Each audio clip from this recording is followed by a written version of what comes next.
Assalamualaikum warahmatullahi wabarakatuh. Innal hamdalillah nahmaduhu wa nasta'inuhu wa nastaghfiruh wa na'udzu billahi min syururi anfusina wa min sayyiati a'malina. May yahdihillahu fala mudilla lahu wa may yudlilhu fala hadiyalah. Asyhadu an la ilaha illallah wahdahu la syarika lah wa asyhadu anna Muhammadan abduhu wa rasuluh la nabiyya ba'dah. Allahumma sholli wa sallim wa barik ala Muhammad wa ala alihi wa ashabihi wa man tabi'ahum bi ihsan ila yaumil qiyamah. Amma ba'du. Para jamaah yang dimuliakan oleh Allah Subhanahu wa taala, pertama-tama marilah kita memuji syukur kehadirat Allah Subhanahu wa taala. Berkat rahmat, nikmat dan hidayahnya kepada kita pada detik ini bisa melangkahkan kaki dan mengayunkan tangan menuju ke tempat yang mulia ini. Kedua, sholawat serta salam marilah kita panjatkan kepada Nabi kita Muhammad Sallallahu Alaihi Wasallam. Berkat bimbingan beliau sampai detik ini kita dalam keadaan Islam dan iman. Para jamaah yang dimuliakan oleh Allah Subhanahu wa taala, pada pertemuan kali ini kita akan membahas tentang bagaimana hukum asal mengangkat tangan ketika berdoa. Para jamaah yang dimuliakan oleh Allah Subhanahu wa taala, tidak diketahui adanya perbedaan di antara para ulama bahwa pada asalnya mengangkat tangan ketika berdoa hukumnya sunnah dan merupakan adab dalam berdoa. Dalil-dalil mengenai hal ini banyak sekali sehingga mencapai tingkatan mutawatir maknawi. Di antaranya adalah hadis Abu Hurairah bahwa Nabi Shallallahu Alaihi Wasallam bersabda, "Ayyuhan nas, innallaha thayyibun la yaqbalu illa thayyiba wa innallaha amaral mu'minina bima amara bihil mursalin faqala ya ayyuhar rasulu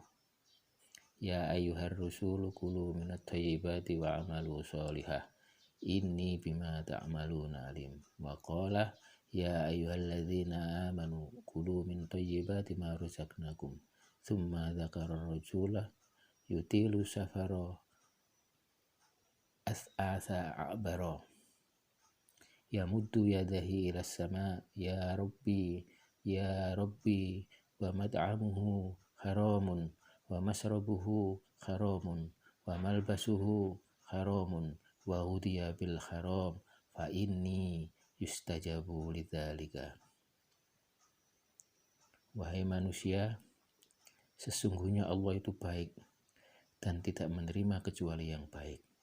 Sesungguhnya apa yang Allah perintahkan kepada orang mukmin itu sama sebagaimana yang diperintahkan kepada para rasul. Allah Ta'ala berfirman, "Wahai para rasul, makanlah makanan yang baik dan kerjakanlah amalan yang soleh." Surat Al-Mu'min ayat 51. Allah Ta'ala berfirman, "Wahai orang-orang yang beriman, makanlah makanan yang baik yang telah kami berikan kepadamu." Surat Al-Baqarah ayat 172. Lalu Nabi Shallallahu Alaihi Wasallam menyebutkan cerita seorang lelaki yang telah menempuh perjalanan panjang sehingga rambutnya kusut dan berdebu. Ia menengadahkan tangannya ke langit dan berkata, wahai Robku, padahal makanannya haram, minumannya haram, pakaiannya haram, dan ia diberi makan dari yang haram. Bagaimana mungkin doanya dikabulkan? Hadis riwayat Muslim.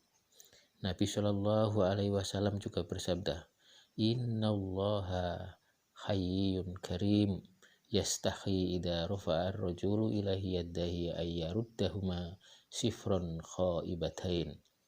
Sesungguhnya Allah itu sangat pemalu dan maha pemurah. Ia malu jika seseorang lelaki mengangkat kedua tangannya untuk berdoa kepadanya, lalu ia mengembalikannya dalam keadaan kosong dan hampa.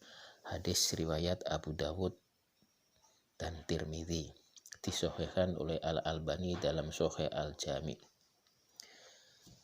Para jamaah yang dimuliakan oleh Allah Subhanahu wa taala, As-Sun'ani menjelaskan bahwa hadis ini menunjukkan dianjurkannya mengangkat kedua tangan ketika berdoa. Hadis-hadis mengenai hal ini, yaitu dalam hal ini adalah mengangkat tangan ketika berdoa, sangat banyak. Ini di dalam kitab Subulus Salam. Demikianlah hukum asalnya. Jika kita memiliki keinginan atau hajat, lalu kita berdoa kepada Allah Subhanahu wa taala kapanpun, dimanapun, tanpa terikat dengan waktu, tempat, atau ibadah tertentu, kita dianjurkan untuk mengangkat kedua tangan ketika berdoa.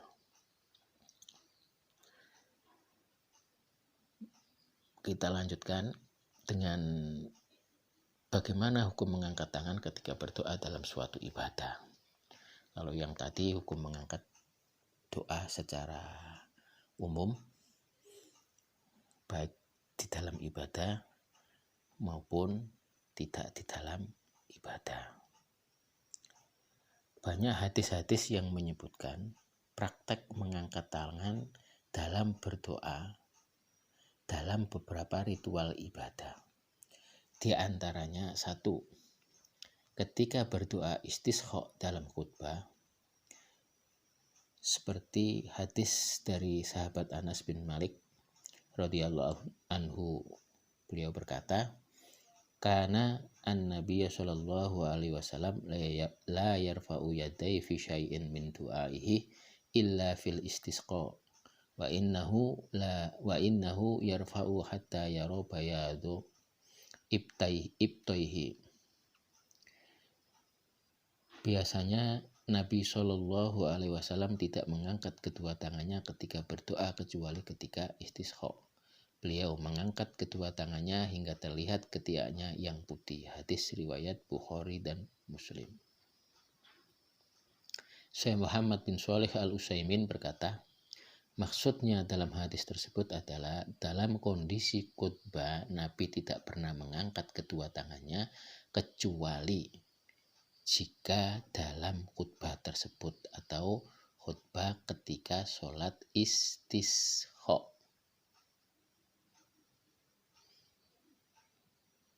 Yaitu beliau berdoa memohon hujan. Termaktub dalam kitab Sahrul Mumti'. Hal ini menunjukkan bahwa ini dilakukan ketika istisqa, baik dalam khutbah istisqa ataupun dalam khutbah yang lainnya. Kemudian yang kedua, ketika berdoa qunut dalam sholat. Sebagaimana diriwayatkan oleh Anas bin Malik radhiyallahu anhu, walaqad ra'aitu Rasulullah sallallahu alaihi wasallam kullama shalla al-ghadata rafa'a yadayhi fada'a alaihim. Aku melihat Rasulullah sallallahu alaihi wasallam setiap sholat subuh beliau mengangkat kedua tangannya dan mendoakan keburukan baginya dan mendoakan keburukan bagi mereka. Hadis riwayat Ahmad, disahihkan oleh Imam An-Nawawi dalam kitab Al-Majmu'. Juga banyak diriwayatkan tentang hal ini dari perbuatan para sahabat Nabi, di antaranya Umar bin Khattab, diceritakan oleh Abu Rafi' yang berbunyi, "Sholaitu khalfa Umar bin Khattab radhiyallahu anhu faqanata ba'da ruku'i wa rafa'a yadayhi wa jahra bid-du'a'i." Aku sholat di belakang Umar bin Khattab radhiyallahu an. Beliau membaca doa qunut setelah ruku sambil mengangkat kedua tangannya dan mengeraskan bacaannya. Hadis riwayat Al-Baihaqi dengan sanad yang sahih. Yang ketiga, yaitu pada saat ketika melempar jumroh. Berdasarkan hadis yang berbunyi, anna Rasulullah sallallahu alaihi wasallam kana idza rumal jamrotah allati tali masjidan minna yarmiha bisab'i khasoyah. yukabbiru kullama roma bihasoy thumma taqaddama amamaha fawaqafa mustaqbilal kiblat rafi'an yadayhi yad'u wa kana yutiru wukuf thumma ya'til jamrata thaniyah fayarmiha bisab'i hasoyah yukabbiru kullama roma bihaso thumma yankhadiru dhatai yasar mimma yalil wadi fayakifu mustaqbilal kiblata rafi'ay yadayhi yad'u thumma ya'til jamrata allati 'indal 'aqabah fayarmiha bisab'i hasoyah yukabbiru 'inda kulli haso thumma yansarifu wala yakifu 'indaha, yang artinya Rasulullah Shallallahu Alaihi Wasallam biasanya ketika melempar jumroh yang berdekatan dengan Masjid Mina, beliau melemparnya dengan 7 batu kecil. Beliau bertakbir pada setiap lemparan lalu berdiri di depannya menghadap kiblat, berdoa sambil mengangkat kedua tangannya. Berdiri di situ lama sekali, kemudian mendatangi jumroh yang kedua, lalu melemparnya dengan 7 batu kecil. Beliau bertakbir setiap lemparan, lalu menepi ke sisi kiri al-wadi. Beliau berdiri menghadap kiblat, berdoa sambil mengangkat kedua tangannya. Kemudian beliau mendatangi jumroh Aqobah, beliau melemparnya dengan 7 batu kecil. Beliau bertakbir setiap lemparan, lalu pergi dan berhenti di situ. Hadis riwayat Bukhari. Dari hadis ini, Nabi berdoa ketika melempar jumroh yang pertama yaitu dan yang kedua. Sedangkan pada saat melempar jumroh yang ketiga yaitu jumroh Aqobah, beliau tidak melakukan doa dengan mengangkat tangan. Yang keempat, ketika wukuf di Arafah. Diceritakan oleh Usama bin Zaid radhiyallahu anhu yang berbunyi, kuntu ridfan Nabi sallallahu alaihi wasallam bi Arafah farafa'a yadayhi yad'u. Aku pernah dibonceng oleh Rasulullah sallallahu alaihi wasallam di Arafah. Di sana beliau mengangkat kedua tangannya lalu berdoa. Hadis riwayat An-Nasa'i dan Ibnu Huzaimah, disahihkan oleh Al-Albani dalam Sahih Sunan An-Nasa'i. Para jamaah yang dimuliakan oleh Allah Subhanahu wa taala, sebelum saya tutup kajian terkait dengan mengangkat tangan ketika berdoa, akan saya tutup dengan sebuah pertanyaan yang pernah ditanyakan oleh kepada Syekh Muhammad bin Shalih Al-Utsaimin rahimahullah, yaitu beliau pernah ditanya bagaimanakah kaidah dhobit mengangkat tangan ketika berdoa. Kemudian beliau menjawab, mengangkat tangan ketika berdoa ada 3 keadaan. Yang pertama, ada dalil yang menunjukkan untuk mengangkat tangan. Kondisi ini menunjukkan dianjurkannya mengangkat tangan ketika berdoa. Contohnya adalah ketika berdoa setelah sholat istisqa, sholat minta diturunkan hujan, sebagaimana hadis yang sudah dibacakan tadi. Jika seseorang meminta hujan pada khutbah Jumat atau khutbah sholat istisqa, maka dia hendaknya mengangkat tangan juga. Maka hendaknya ia mengangkat tangan.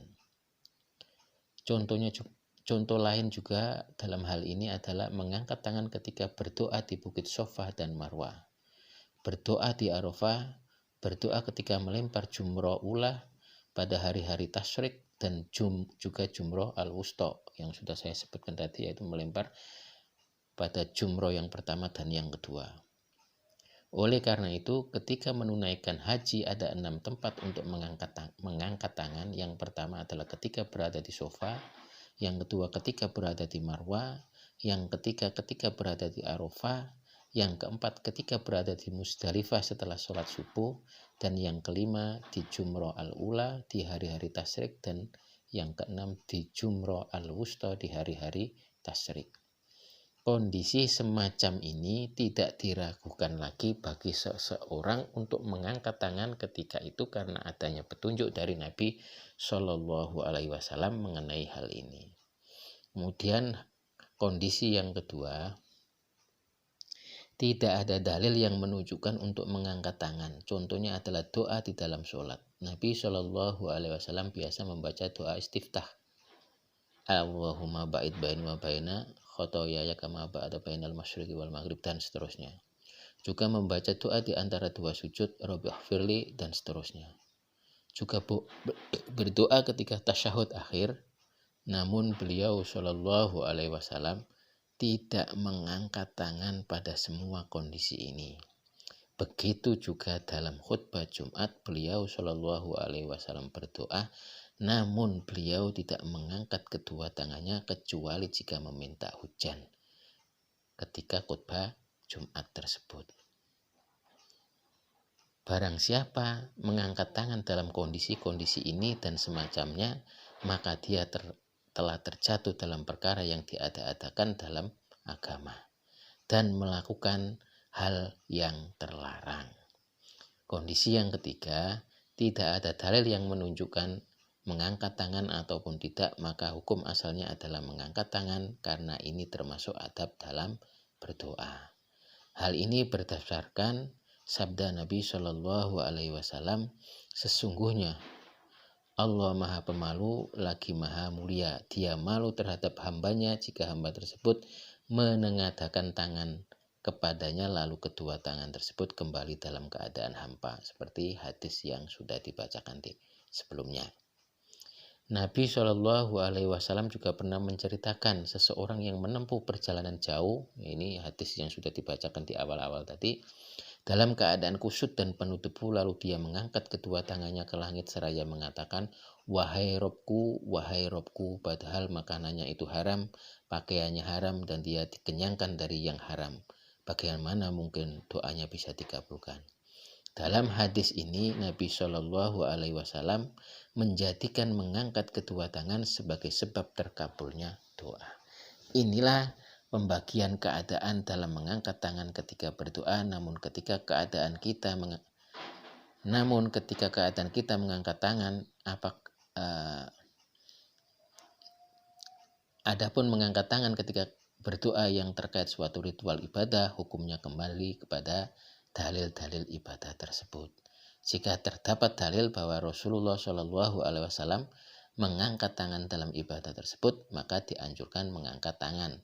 Jika tidak ada dalil, maka tidak disyariatkan mengangkat tangan. Syekh Abdul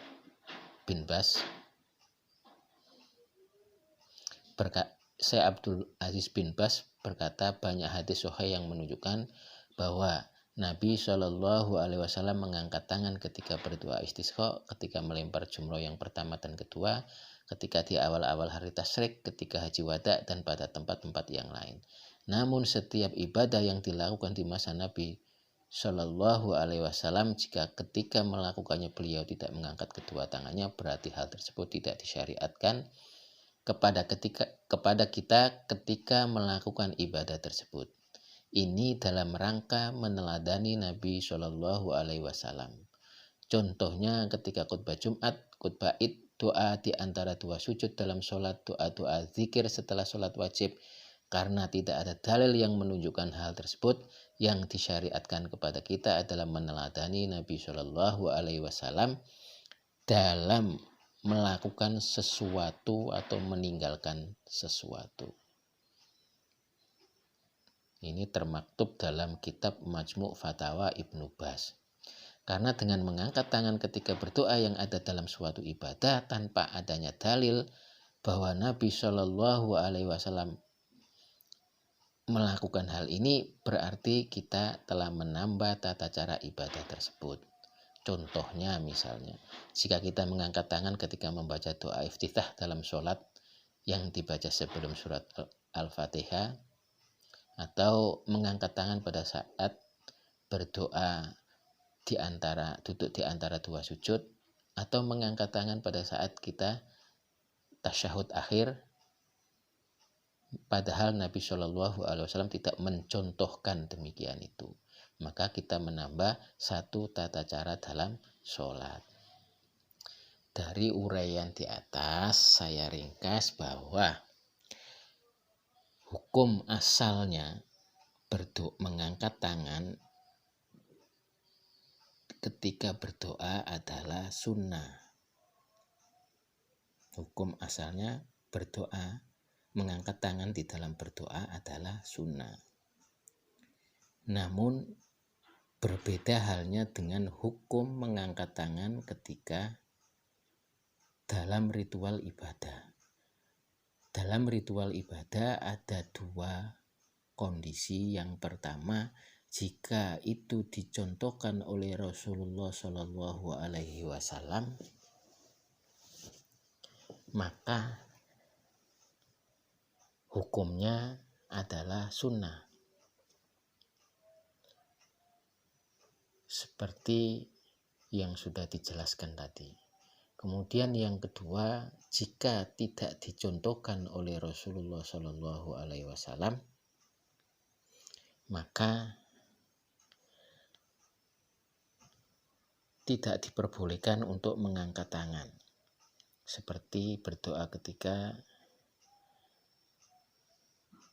berdoa iftitah pada dalam sholat, kemudian duduk di antara dua sujud, kemudian apalagi itu ya, tasyahud akhir.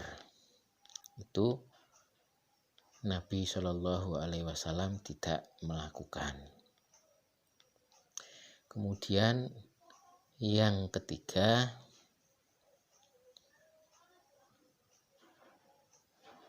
jika tidak ada dalil yang menunjukkan mengangkat tangan ataupun tidak, maka hukum asalnya adalah mengangkat tangan karena ini termasuk adab dalam berdoa.